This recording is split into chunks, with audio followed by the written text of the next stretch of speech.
ನಮಸ್ಕಾರ ವೀಕ್ಷಕರೇ. ಸ್ಪೆಷಲಿ ಕೆಲವರು ಇತ್ತೀಚಿನ ದಿನಗಳಲ್ಲಿ ಈ ಆಧ್ಯಾತ್ಮದ ಲೈನ್ಗೆ ತುಂಬಾ ಜನ ಬರ್ತಾವ್ರೆ. ಅದರಲ್ಲಿ ಯುವಕರು ಜಾಸ್ತಿ ಆಗಿದ್ದಾರೆ, ಲೇಡೀಸು ಜೆಂಟ್ಸ್ ಇಬ್ರು ಬರ್ತಾ ಇದ್ದಾರೆ. ಇದರಲ್ಲಿ ಕೆಲವೊಬ್ಬೊಬ್ರು ಸಾಧನೆಗಳು ಮಾಡ್ಕೊಂತ ಅಚೀವ್ ಮಾಡಿರೋರು, ಒಂದಷ್ಟು ಶಕ್ತಿಗಳನ್ನ ಸಂಪಾದನೆ ಮಾಡ್ಕೊಂಡಿರೋರು ನಮ್ಮ ಗಮನಕ್ಕೆ ಬಂದಿದ್ದಾರೆ. ಇನ್ನು ಕೆಲವರು ಆ ಸಾಧನೆ ಮಾಡೋದ್ರಲ್ಲೇನೆ ಟೈಮ್ ಪಾಸ್ ಆಗ್ತಾ ಇದೆ. ಎಷ್ಟೋ ಸರಿ ಕುತ್ಕೊಂಡು ಏನೋ ಸಾಧನೆ ಮಾಡಕ್ ಹೋಗಿರ್ತೀವಿ, ಆ ಸಾಧನೆಗಳೆಲ್ಲ ವಿಫಲ ಆಗ್ತಾ ಇದಾವೆ, ಫೇಲ್ಯೂರ್ಸ್. ಅಂದ್ರೆ ಪ್ರಯತ್ನಗಳು ಮಾಡ್ತಾ ಇದ್ದಾರೆ, ಶ್ರದ್ಧೆಯಿಂದ ಮಾಡ್ತಾ ಇದ್ದಾರೆ, ಬಟ್ ಸಕ್ಸಸ್ ಆಗ್ತಾ ಇಲ್ಲ. ಕೆಲವ್ರಿಗೆ ಮಾತ್ರ ಸಕ್ಸಸ್ ಆಗಿದೆ. ಸೊ ಇದರಲ್ಲಿ ವ್ಯತ್ಯಾಸ ಇದೆ.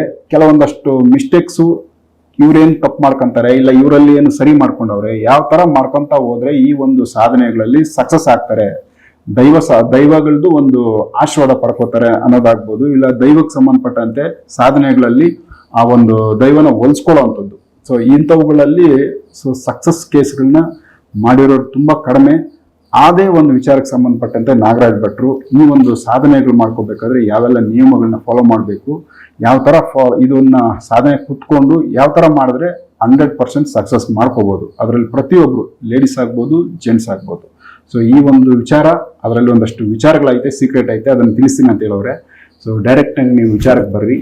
ಈ ಸಾಧಕರಿಗೆ ಏನು ಮಾರ್ಗದರ್ಶನ ಕೊಡ್ತೀರಾ? ಖಂಡಿತ. ಈ ಧ್ಯಾನ ಯೋಗದಿಂದ ಬಹಳಷ್ಟು ಅಭಿವೃದ್ಧಿ ಆಯ್ತು ಅಂತ ಕೆಲವರು ಹೇಳಿದ್ರೆ, ಕೆಲವರು ಅದು ನಾನು ಜಾಸ್ತಿ ದಿನ ಮಾಡ್ಲಿಕ್ಕೆ ಆಗಿಲ್ಲ, ನೀವ್ ಹೇಳ್ದಂಗೆ ಗುರುಗಳೇ ನಾನು ಸ್ವಲ್ಪ ದಿನ ಮಾಡಿದೆ ಅಷ್ಟೇ, ಆದ್ರೆ ನೀವು ಹೇಳಿದ್ದಷ್ಟು ದಿನ ನಾನು ರೀಚ್ ಮಾಡೋದಕ್ಕಾಗಿಲ್ಲ, ನನ್ಗೇನೇನೋ ಸಮಸ್ಯೆಗಳು, ಒಂದು ಇದೆಲ್ಲ ತೊಂದರೆಗಳಾಯ್ತು, ಹಾಗೆ ಹೀಗೆ ಅಂತ. ಈ ಒಂದು ಧ್ಯಾನ ಯೋಗದಿಂದ ಬಹಳಷ್ಟು ಬೇರೆ ತರ ಒಂದು ನೆಗೆಟಿವ್ ಎನರ್ಜಿ ಮೈಯಿಂದ ಹೊರಗಡೆ ಹೋಗೋದಂತೆ ಮನೆಯಿಂದ ಹೊರಗಡೆ ಹೋಗುತ್ತೆ. ಮನೆಯಿಂದ ಹೊರಗಡೆ ಹೋಗಿ ಅವರ ಮೈ ಒಳಗಡೆ ಸಂಪೂರ್ಣ ಪಾಸಿಟಿವ್ ಅನ್ನೋದು ಸೇರುತ್ತೆ.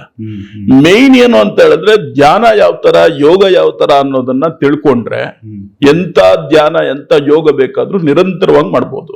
ಆದ್ರೆ ಈಗಿನ ಒಂದು ಜನರೇಷನ್ ಅಲ್ಲಿ ಅದು ಯಾವ ತರ ಮಾಡೋದು ಅನ್ನೋದು ಅವ್ರಿಗೆ ಇನ್ನ ಸರಿಯಾಗಿ ಗೊತ್ತಾಗಿಲ್ಲ. ಧ್ಯಾನದಲ್ಲಿ ಒಂದು ವಿಶೇಷವಾದಂತ ಪ್ರಥಮ ಒಂದು ಸ್ಥಾನ ಅನ್ನೋದಿದೆ. ಮೊದಲನೇ ಹೆಜ್ಜೆ ಯಾವುದು ಅಂತ ಹೇಳಿದ್ರೆ ತ್ರಾಟಕ ಅಂತ ಕರಿತೀವಿ. ತ್ರಾಟಕ ಧ್ಯಾನ. ಇದನ್ನ ತ್ರಾಟಕ್ ಮ್ಯಾನಿಫೆಸ್ಟೇಷನ್ ಅಂತ ಕರೀತಾರೆ. ಸೊ ಈ ತ್ರಾಟಕ ಒಂದು ಧ್ಯಾನ ಯಾವ ರೀತಿ ಮಾಡೋದು ಅನ್ನೋದನ್ನ ನಾನು ತಿಳಿಸ್ಕೊಡ್ತೀವಿ. ತ್ರಾಟಕ ಧ್ಯಾನ ಯಾವ ರೀತಿ ಮಾಡೋದು ಅಂತ ಹೇಳಿದ್ರೆ, ಮನೆಯಲ್ಲಿ ಬೆಳಗ್ಗಿನ ಜಾವ ಹೇಳ್ಬೇಕು, ಬ್ರಹ್ಮ ಮುಹೂರ್ತದಲ್ಲಿ. ಮೊದಲೇ ಪಾಯಿಂಟ್, 4-5 ಗಂಟೆ ಅಷ್ಟೊತ್ತಿಗೆ ಬ್ರಹ್ಮ ಮುಹೂರ್ತದಲ್ಲಿ ಸೂರ್ಯ ಉದಯ ಆಗೋ ಮುಂಚೆ ಎದ್ದು, ಮನೆಯಲ್ಲಿ ಯಾರು ಇಲ್ದೇ ಇರೋಂತ ಒಂದು ಕೋಣೆ, ಒಂದು ರೂಮ್ ಅಲ್ಲಿ ಒಂದು ಕನ್ನಡಿ ಮುಂದೆ ಒಂದು ಕ್ಯಾಂಡಲ್ ಅಥವಾ ಒಂದು ದ್ವೀಪ ಹಚ್ಚಿಡುವಂಥದ್ದು. ಜ್ವಾಲೆ ಜೋರಾಗಿರ್ಬೇಕು, ತುಂಬಾ ಒಂದು ಬೆಂಕಿ ಒಂದು ಚೆನ್ನಾಗಿ ಬರ್ಬೇಕಾದ್ರೆ ಬತ್ತಿ ದೊಡ್ಡದಿಟ್ಕೋಬೇಕು. ತ್ರಾಟಕ ಯೋಗ ಏನು ಇಲ್ಲ, ಒಂದು ಲೋಟ ನೀರು ಕುಡಿದು, ಸೊ ಅಲ್ಲಿ ಆ ದೀಪದ ಮುಂದೆ, ಆ ಜ್ವಾಲೆಯ ಮುಂದೆ ಕೂತ್ಕೊಂಡು ನಿರಂತರವಾಗಿ ಆ ಜ್ವಾಲೆನ ನೋಡ್ತಾ ಇರೋದು, ಇದೇ ಯೋಗ. ಸಿಂಪಲ್ ಐತೆ, ಬಹಳ ಸಿಂಪಲ್ ಇದೆ. ಆದ್ರೆ ಏನಾಗತ್ತೆ, ಇದರಲ್ಲಿ ನಾವ್ ಹೇಳಿಡ್ತೀವಿ 10ರಿಂದ 15 ನಿಮಿಷ ಮಾಡ್ಬೋದು ಅಂತ, ನಾವು 25 ನಿಮಿಷ ನೋಡ್ತೀವಿ. ಆದ್ರೆ ಇದು ಸಾಮಾನ್ಯವಾಗಿ ಒಂದು 10ರಿಂದ 15 ನಿಮಿಷ ನೋಡೋದಿಕ್ಕೆ ಆಗತ್ತೆ. ಅದು ತುಂಬಾ ದಿನಗಳಾದ್ಮೇಲೆ, ಸ್ಟಾರ್ಟಿಂಗ್ ಅಲ್ಲಿ ಒಂದು 3 ನಿಮಿಷ 4 ನಿಮಿಷದವರೆಗೂ ಕಣ್ಣು ಮಿಟಿಕ್ಸ್ದೆ, ಕಣ್ಣನ್ನ ರೆಪ್ಪೆ ಮುಚ್ಚಿದೇನೆ ಆ ಒಂದು ಜ್ವಾಲೆನೆ ನೋಡ್ಬೇಕು. ಜ್ವಾಲೆ ಎಲ್ಲಿ ನೋಡ್ಬೇಕು ಅಂತ ಹೇಳಿದ್ರೆ, ಜ್ವಾಲೆಯ ಮಧ್ಯಭಾಗವನ್ನ ನೋಡ್ಬೇಕು. ಮೇನ್ ಏನಿದೆ ಆ ಮಧ್ಯಭಾಗವನ್ನ ನೋಡ್ಬೇಕು, ನಿರಂತರವಾಗಿ ನೋಡ್ತಾ ಇರ್ಬೇಕು. ಇಷ್ಟೇ ಕೆಲಸ, ಬೇರೆ ಏನು ಇಲ್ಲ. ಸೊ ಏಕಾಗ್ರತೆ ಬೇಕು. ಏಕಾಗ್ರತೆ ಬರೋದಿಕ್ಕಂತಾನೆ ಈ ತ್ರಾಟಕ ಧ್ಯಾನ ಇರೋದು. ಈ ತ್ರಾಟಕ ಧ್ಯಾನದ ಜೊತೆಗೆ ಕೆಲವೊಂದು ನಿಯಮಗಳಿದೆ. ಏನು ಅಂತ ಹೇಳಿದ್ರೆ, 777 ಅಂತ ಬರ್ಕೋಬೇಕು ಎಡಗೈಯಲ್ಲಿ. 777 ಅಂತ ಬರ್ಕೋಬೇಕು. ಈ ತ್ರಾಟಕ ಧ್ಯಾನ ಎಷ್ಟು ನಾವು ದಿನ ಮಾಡ್ತೀವಿ ಅಂದ್ರೆ 7 ದಿನ 11 ದಿನ ಅಷ್ಟೇ. ಕಂಟಿನ್ಯೂ ಡೈಲಿ ಪ್ರತಿ ದಿನ ಮಾಡೋ ತರ 7 ದಿನ ಮಾಡಿದ್ರೆ ಸಾಕು. ಬ್ರಾಹ್ಮಿ ಮುಹೂರ್ತದಲ್ಲಿ 11 ದಿನ ಮಾಡಿದ್ರೆ ಸಾಕು. ಇದು ಏನೇನು ಮಾಡ್ಕೋಬೇಕು ಅಂತ ಹೇಳಿದ್ರೆ, ಈ ತ್ರಾಟಕ ಧ್ಯಾನ ಮಾಡ್ಬೇಕಾದ್ರೆ ಇಲ್ಲಿ 777 ಅಂತ ಒಂದು ಹಸಿರು ಪೆನ್ನಲ್ಲಿ, ಗ್ರೀನ್ ಪೆನ್ನಲ್ಲಿ ಬರ್ಕೋಬೇಕು. ನಂತರ ಏನು ಅಂತ ಹೇಳಿದ್ರೆ, ಒಂದು ಕಪ್ಪು ದಾರನ ಎಡಗಾಲಲ್ಲಿ ಕಟ್ಕೋಬೇಕು. Okay. ಕಪ್ಪು ದಾರ ಒಂದು ಕಟ್ಟಬೇಕು. ನೀವು ಸಾಮಾನ್ಯವಾಗಿ ನೀವು ನೋಡಿರ್ತೀರ, ಹೆಚ್ಚಾಗಿ ಹೆಣ್ಮಕ್ಳು ಎಲ್ಲರೂ ಕಪ್ಪು ದಾರ ಒಂದು ಕಟ್ಕೊಳ್ಳೋದಿದೆ, ದೃಷ್ಟಿ ಬೀಳದೆ ಇರ್ಲಿ, ದೃಷ್ಟಿ ಆಗದೆ ಇರ್ಲಿ ಮೈಗೆ ಅಂತ. ಸೊ ಈ ತ್ರಾಟಕ ಧ್ಯಾನ ಯಾವ ಮಟ್ಟಿಗೆ ಹೋಗುತ್ತೆ ಅಂತ ಹೇಳಿದ್ರೆ ದೈವಕ್ಕೆ ಗೊತ್ತಾಗತ್ತೆ ನೀವು ಧ್ಯಾನ ಮಾಡ್ತಾ ಇದ್ದೀರಾ ಅಂತ. ಸೊ ಆ ಒಂದು ಮಟ್ಟಕ್ಕೆ ಗೊತ್ತಾಗ್ಬೇಕು ಅನ್ನೋಂಥದ್ದು ಇದೇ ಮೂಲ ಒಂದು ಕಾರಣ. ಹಾಗಾಗಿ ಈ ನೆಗೆಟಿವ್ ಏನಿದೆ ಇದು ಆ ತ್ರಾಟಕ ಧ್ಯಾನಕ್ಕೆ ತೊಂದರೆ ಮಾಡೋದು ಜಾಸ್ತಿ, ಮೈ ಒಳಗಡೆ ಇರುವಂತ ನೆಗೆಟಿವ್. ಅದನ್ನ ಕಂಟ್ರೋಲ್ ಮಾಡಕ್ಕೆ ಇಲ್ಲಿ 777 ಬರ್ಕೊಳ್ಳೋದು, ಅಲ್ಲಿ ಕಪ್ಪು ದಾರ ಒಂದು ಕಟ್ಕೊಳ್ಳೋದು, ಇದೆಲ್ಲ ಬಹಳ ಮುಖ್ಯ. ಇದು ಹೆಲ್ಪ್ ಮಾಡ್ತದೆ, ಇದಕ್ಕೆ ತುಂಬಾ ಹೆಲ್ಪ್ ಮಾಡುತ್ತೆ.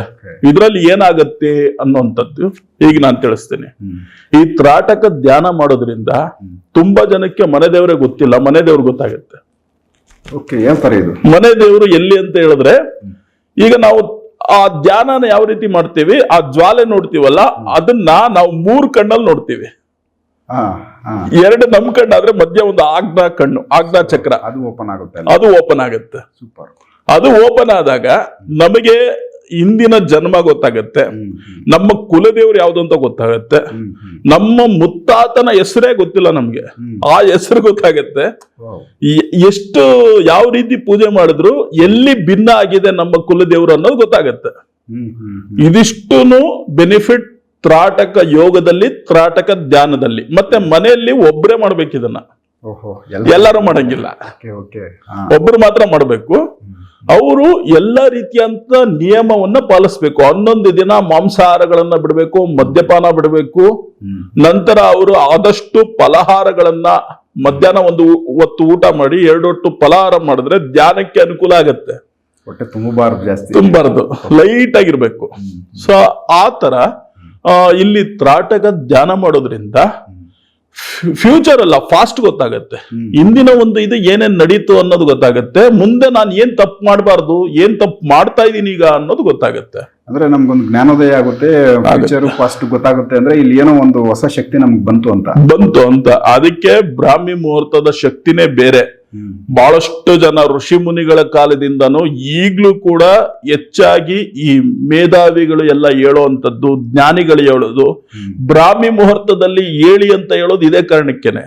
ಬ್ರಾಹ್ಮಿ ಮುಹೂರ್ತದಲ್ಲಿ ಹೇಳಿದ್ರೆ ನಿಮಗೆ ಆ ದೇವರಿಗೆ ಇಬ್ರಿಗೂ ಕನೆಕ್ಟ್. ಅದು ನೀವು ನಿಮ್ಮನ್ ಬಿಟ್ಟು ಇನ್ನು ಪಕ್ಕದಲ್ಲಿ ಅಕ್ಕಪಕ್ಕ ಇನ್ ಯಾರು ಕನೆಕ್ಟ್ ಆಗಲ್ಲ, ಡೈರೆಕ್ಟ್ ಆಗಿ ದೈವಕ್ಕೆ ಕನೆಕ್ಟ್. ಅದು ಸೂರ್ಯ ಸಂಪೂರ್ಣವಾಗಿ ನಮ್ಮ ಒಂದು ಶರೀರಕ್ಕೆ ಒಳಗಡೆ ಸೇರ್ಕೊಳ್ತಾನೆ.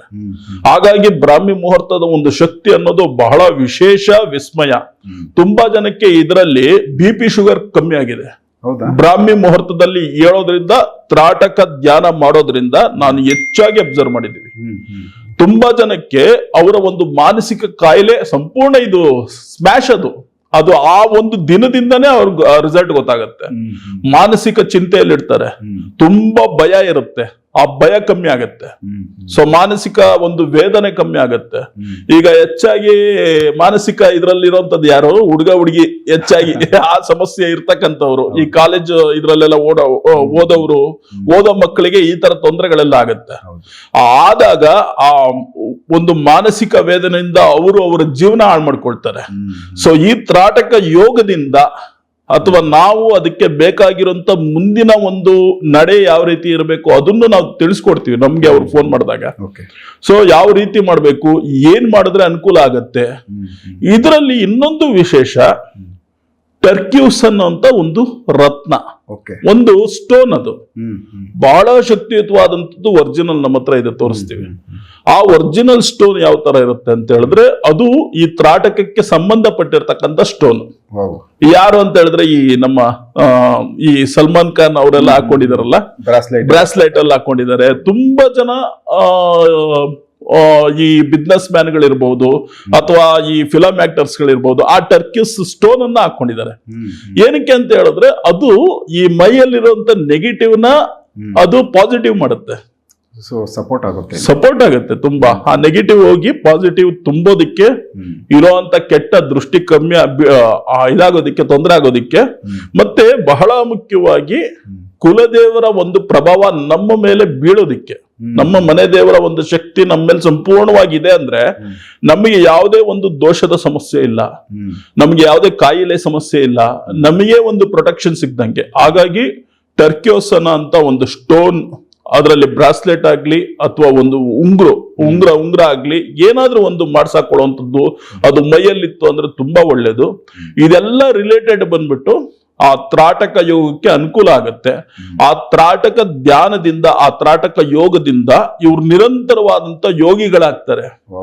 ಪರ್ಮನೆಂಟ್ ಲೈಫ್ ಚೇಂಜ್ ಆಗುತ್ತೆ. ಡಾಕ್ಟರ್ ಹತ್ರ ಹೋಗುವಂತ ನೆಸೆಸಿಟಿ ಇಲ್ಲ, ಲಾಯರ್ ಹತ್ರ ಹೋಗುವಂತ ನೆಸೆಸಿಟಿ ಇಲ್ಲ. ಯಾಕೆಂದ್ರೆ ಮಾನಸಿಕ ಸಮಸ್ಯೆ ಯಾವ್ದು ಇರಲ್ಲ.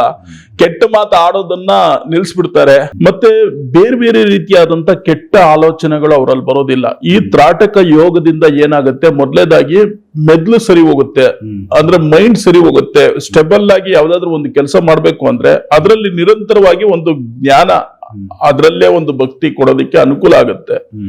ಈ ಮನೆಗಳಲ್ಲೆಲ್ಲ ಹೆಚ್ಚಾಗಿ ಈ ದೇವರ ಒಂದು ಪೂಜೆ ಗೀಜೆ ಎಲ್ಲ ಮಾಡ್ತಾರೆ. ಸಾಮಾನ್ಯವಾಗಿ ಆ ದೇವರ ಪೂಜೆನೂ ಸರಿಯಾಗಿ ಆಗೋದಿಲ್ಲ. ಪ್ರತಿದಿನ ನಾವು ಮಾಡ್ತೀವಿ, ನಮ್ಗೇನು ಇದೇ ಆಗಿಲ್ಲ, ಸಮಸ್ಯೆ ಪರಿಹಾರ ಆಗಿಲ್ಲ, ಹಾಗೆ ಹೀಗೆ ಅಂತ. ಬಟ್ ಯಾವ ತರ ಮಾಡ್ತಾ ಇದಾರೆ ಪೂಜೆ ಅನ್ನೋದು ಬಹಳ ಇಂಪಾರ್ಟೆಂಟ್ ಆಗುತ್ತೆ. 10 ನಿಮಿಷ ದೇವ್ರ ಮುಂದೆಗಡೆ ಕೂತ್ಕೊಂಡ್ರು ಕೂಡ ಆ ಧ್ಯಾನ ಸಂಪೂರ್ಣವಾಗಿ ಆ ಕೈಲಾಸಕ್ಕೆ ತಲುಪಬೇಕು. ಆ ರೀತಿಯಾದಂತ ಒಂದು ಧ್ಯಾನ, ಆ ರೀತಿಯಾದಂತ ನಿರ್ಮಲವಾದಂತ ಒಂದು ಭಕ್ತಿ ನಾವೇನಾದ್ರೂ ಸರಿಯಾಗಿ ಅರ್ಪಣೆ ಮಾಡಬೇಕು ದೇವರಿಗೆ ಅಂದ್ರೆ ಧ್ಯಾನ ಬಹಳ ಮುಖ್ಯ. ಧ್ಯಾನದಿಂದ ಯೋಗ ಇನ್ನೂ ಇಂಪಾರ್ಟೆಂಟ್. ಹಾಗಾಗಿ ಈ ಧ್ಯಾನ ಯೋಗ ಅನ್ನುವಂಥದ್ದು ಭಗವಂತನಿಗೆ ಸಮರ್ಪಣೆ ಆಗುತ್ತೆ.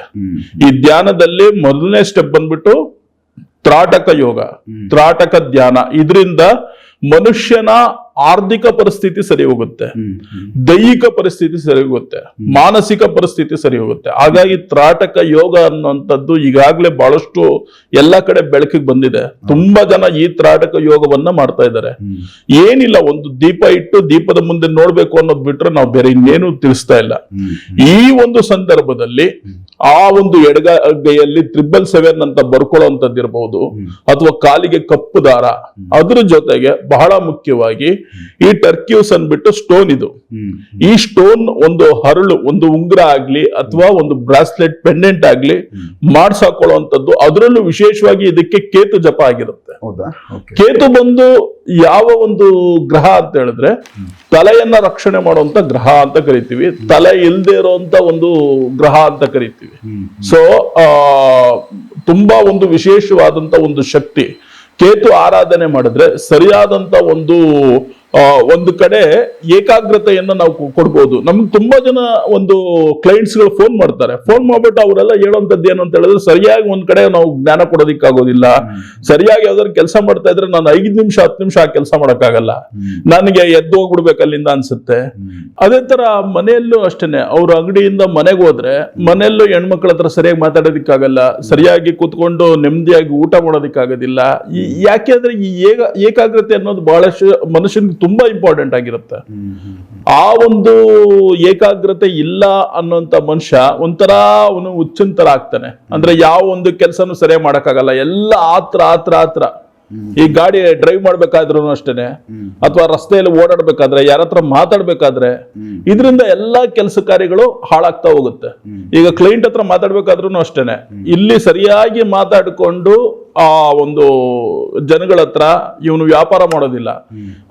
ಆ ಒಂದು ಸಂದರ್ಭದಲ್ಲಿ ಇನ್ನೇನೋ ಮಾತಾಡೋದು, ಅವ್ರಿಗೆ ಬೇಜಾರಾಗೋದು, ಈ ತರದೆಲ್ಲ ತೊಂದರೆಗಳು ಜಾಸ್ತಿ ಆಗುತ್ತೆ. ಹಾಗಾಗಿ ಈ ಟರ್ಕ್ಯೂಸ್ ಅನ್ನುವಂತ ಒಂದು ರತ್ನ ಇದೆಯಲ್ಲ, ಇದು ಬಹಳ ವಿಶೇಷವಾದಂತದ್ದು. ಇದನ್ನ ಕೇತು ರತ್ನ ಅಂತ ಕರೀತಾರೆ. ಈ ಕೇತುಗೆ ಸಂಬಂಧಪಟ್ಟಿರ್ತಕ್ಕಂಥ ರತ್ನವನ್ನ ಅಥವಾ ಕೇತುಗೆ ಸಂಬಂಧಪಟ್ಟಿರ್ತಕ್ಕಂಥ ಈ ತ್ರಾಟಕ ಧ್ಯಾನವನ್ನ ಬ್ರಾಹ್ಮಿ ಮುಹೂರ್ತದಲ್ಲಿ ಕೂತ್ಕೊಂಡು ಮಾಡೋದ್ರಿಂದ, ವಿಶೇಷವಾಗಿ ಈ ಟರ್ಕ್ಯೂಸ್ ರತ್ನದಿಂದ ಇವರು ಆ ಒಂದು ತ್ರಾಟಕ ಒಂದು ಧ್ಯಾನದಿಂದ ಇವರ ಒಂದು ಜೀವನದಲ್ಲಿ ಬಹಳಷ್ಟು ಬದಲಾವಣೆ ಆಗಿ ಇವರೆಲ್ಲ ಒಂದು ಕೆಲಸ ಕಾರ್ಯ ಪ್ರತಿಯೊಂದು ಇವರಲ್ಲಿ ಒಂದು ಸುಖ ಶಾಂತಿ, ವಿಶೇಷವಾದಂತ ಒಂದು ಸಂತೋಷ ಖುಷಿ ಅನ್ನುವಂಥದ್ದು ಇವ್ರ ಜೀವನದಲ್ಲಿ ಬರುತ್ತೆ.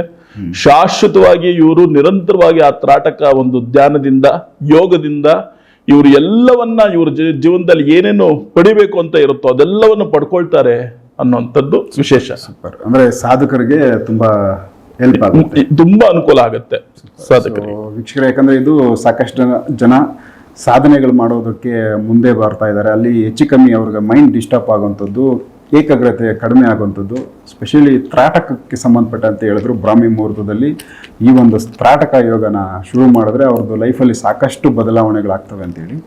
ಜೊತೆಯಲ್ಲಿ ಕೆಲವೊಂದಷ್ಟು ವಸ್ತುಗಳನ್ನ ತೋರಿಸಿದ್ರು, ಅವುಗಳು ಕೂಡ ಅದಕ್ಕೆ ಸಪೋರ್ಟ್ ಆಗುತ್ತೆ ಅಂತ. ಸೊ ಇದ್ರ ಬಗ್ಗೆ ಇನ್ನೇನಾದರೂ ಅನುಮಾನ ಇತ್ತು, ಇಲ್ಲ ಇನ್ನೇನೋ ಒಂದಷ್ಟು ಪ್ರಶ್ನೆ ಇತ್ತು ಅಂದರೆ ಡೈರೆಕ್ಟ್ ನಾಗರಾಜ್ ಭಟ್ರಿಗೆ ನೀವು ಫೋನ್ ಹಚ್ಚಿ ಮಾತಾಡಿದ್ರೆ ಅದ್ರ ಬಗ್ಗೆ ಸಂಪೂರ್ಣವಾದ ಮಾಹಿತಿ ಅವ್ರು ಕೊಡ್ತಾರೆ. ಸೊ ಅದನ್ನು ಬಳಸ್ಕೊಳ್ಳಿ. ಅದಕ್ಕೆ ಅಂದರೆ ಸಾಧಕರಿಗಲ್ಲ, ಇದು ಸಾಮಾನ್ಯ ಜನಗಳಿಗೂ ಕೂಡ, ವ್ಯಾಪಾರಗಳಲ್ಲಿ ಬಿಸ್ನೆಸ್ ಮಾಡೋರಿಗೂ ಕೂಡ ಅವ್ರವ್ರ ಜೀವನದಲ್ಲಿ ಬದಲಾವಣೆ ಆಗೋದಕ್ಕೆ ಸಾಕಷ್ಟು ಹೆಲ್ಪ್ ಮಾಡುತ್ತೆ. ಸೊ ನೆಕ್ಸ್ಟ್ ಇದೇ ಥರದ ಬೇರೆ ವಿಚಾರಗಳನ್ನ ನಾಗರಾಜ್ ಭಟ್ರ ಜೊತೆ ಮಾತಾಡ್ತಾ ಹೋಗ್ತೀನಿ, ಎಪಿಸೋಡ್ ನೋಡ್ತಾ ಹೋಗಿ. ನಮಸ್ಕಾರ.